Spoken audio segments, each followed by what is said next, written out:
ನಮಸ್ಕಾರ ಸ್ನೇಹಿತರೆ. ಗುರುವಾರ ತುಳಸಿ ಗಿಡಕ್ಕೆ ಹೀಗೆ ಮಾಡಿದ್ರೆ ಹಣ ಉಕ್ಕಿ ಬರುತ್ತೆ. ಹೌದು, ಧಾರ್ಮಿಕ ಗ್ರಂಥಗಳ ಪ್ರಕಾರ ಯಾವ ಮನೆಯಲ್ಲಿ ತುಳಸಿ ಗಿಡವಿರ್ತದೆಯೋ ಆ ಮನೆಯಲ್ಲಿ ಸದಾಕಾಲ ಲಕ್ಷ್ಮೀ ದೇವಿಯು ನೆಲೆಸಿರ್ತಾಳೆ.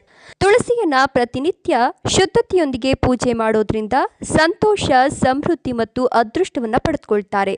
ಗುರುವಾರದಂದು ತುಳಸಿಯ ಪೂಜೆಯು ವಿಶೇಷ ಮಹತ್ವವನ್ನು ಹೊಂದಿದೆ. ಯಾಕಂದರೆ ಗುರುವಾರವು ಶ್ರೀಹರಿ ಭಗವಾನ್ ವಿಷ್ಣುವಿಗೆ ಸಮರ್ಪಿತವಾಗಿದೆ ಮತ್ತು ತುಳಸಿಯು ತಾಯಿ ಲಕ್ಷ್ಮಿಯ ರೂಪವಾಗಿದೆ. ಅಂತಹ ಪರಿಸ್ಥಿತಿಯಲ್ಲಿ ಗುರುವಾರದಂದು ಭಗವಾನ್ ವಿಷ್ಣುವಿನ ಜೊತೆಗೆ ತುಳಸಿಯನ್ನು ಪೂಜಿಸಿದರೆ ಆಗ ಲಕ್ಷ್ಮೀ ದೇವಿಯು ಪ್ರಸನ್ನಳಾಗ್ತಾಳೆ ಮತ್ತು ಅವಳ ಆಶೀರ್ವಾದವನ್ನು ಮಳೆಯಂತೆ ಸುರಿಸ್ತಾಳೆ. ಗುರುವಾರದ ದಿನದಂದು ನಾವು ತುಳಸಿಗೆ ಸಂಬಂಧಿಸಿದ ಯಾವ ಕೆಲಸಗಳನ್ನು ಮಾಡಬೇಕು, ಯಾವ ಕೆಲಸ ಮಾಡಿದರೆ ಯಾವ ಫಲ ದೊರೆಯುತ್ತೆ ಎಂಬುದಾಗಿ ಇವತ್ತಿನ ವಿಡಿಯೋದಲ್ಲಿ ತಿಳಿಯೋಣ.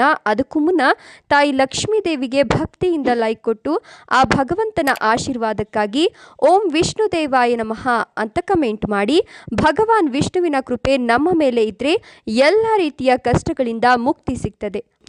ಒಂದು ವೇಳೆ ನಿಮ್ಗೇನಾದರೂ ದುರಾದೃಷ್ಟ ಕಾಡ್ತಾ ಇದ್ರೆ ಅದನ್ನು ದೂರ ಮಾಡಿಕೊಳ್ಳೋ ಈ ಒಂದು ವಿಧಾನವನ್ನು ಫಾಲೋ ಮಾಡಿ. ಏನಪ್ಪ ಅಂದರೆ, ಶಾಸ್ತ್ರದ ಪ್ರಕಾರ ಗುರುವಾರದ ದಿನ ಬೆಳಿಗ್ಗೆ ಬ್ರಾಹ್ಮಿ ಮುಹೂರ್ತದಲ್ಲಿ ಎದ್ದು ಸ್ನಾನ ಮಾಡಿ ನಂತರ ವಿಧಿವಿಧಾನಗಳ ಪ್ರಕಾರ ಭಗವಾನ್ ವಿಷ್ಣುವನ್ನು ಪೂಜಿಸಬೇಕು. ಪೂಜಿಸಿದ ನಂತರ ತುಳಸಿ ಗಿಡವನ್ನು ನಿಯಮಗಳ ಅನುಸಾರ ಪೂಜಿಸಬೇಕು. ನಂತರ ತುಳಸಿ ಬೇರಿಗೆ ಹಸಿ ಹಾಲನ್ನು ಅರ್ಪಿಸಬೇಕು. ಈ ರೀತಿಯಾಗಿ 11 ವಾರ ಮಾಡಿದ್ರೆ ದುರಾದೃಷ್ಟವು ನಿಮ್ಮಿಂದ ಮಾಯವಾಗ್ತದೆ.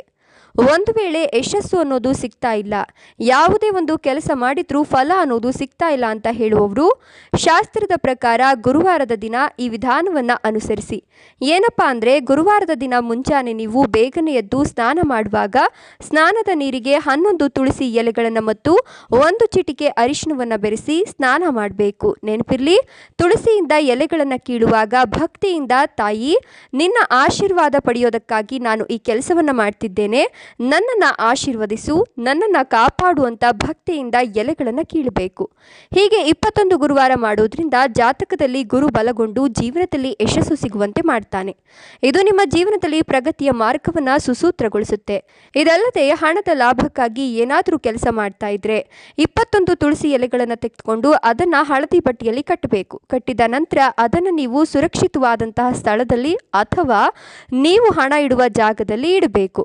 ಪ್ರತಿ ಗುರುವಾರ ಇದನ್ನು ನೀವು ಬದಲಾಯಿಸಬೇಕು. ಈ ರೀತಿಯಾಗಿ ನೀವು ಶಾಸ್ತ್ರದ ಪ್ರಕಾರ ಈ ಪರಿಹಾರವನ್ನು ಅಳವಡಿಸಿಕೊಳ್ಳೋದ್ರಿಂದ ಹಣಕ್ಕೆ ಸಂಬಂಧಿಸಿದ ಸಮಸ್ಯೆಗಳು ದೂರವಾಗ್ತವೆ ಮತ್ತು ನಿಮ್ಮ ಆರ್ಥಿಕ ಸ್ಥಿತಿಯು ಕೂಡ ಸದೃಢವಾಗಿರುತ್ತೆ ಅಂತಾನೆ ಹೇಳಬಹುದು. ಧನ್ಯವಾದಗಳು.